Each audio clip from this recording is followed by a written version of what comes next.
এদিকে প্রচারের শেষ দিনে খুলনায় সাংগঠনিক শক্তি প্রদর্শনে ব্যস্ত প্রার্থীরা। সকাল থেকেই জমজমাট নির্বাচনী প্রচারের মাঠ। নগরীর শিল্পাঞ্চল এলাকা খালিশপুর থেকে আরও জানাচ্ছেন বিভাগীয় প্রতিনিধি মোহাম্মদ অসীম।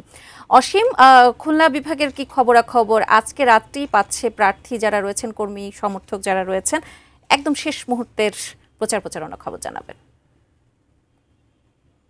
জানিয়ে রাখি যে বিভাগীয় খুলনায় কিন্তু শেষ দিনে একেবারে জমজমাট রয়েছে।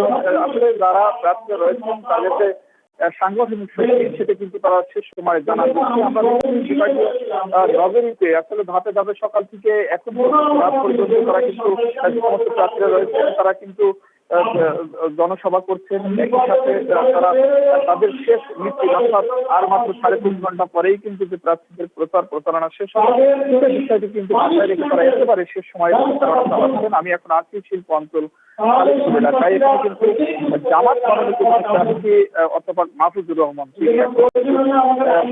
তিনি মিছিল শেষে এখন অনুষ্ঠানে যোগ দিয়েছেন। সাধারণ মানুষের যে প্রত্যাশা এই শিল্প অঞ্চল মানুষের সে বিষয়ে কিন্তু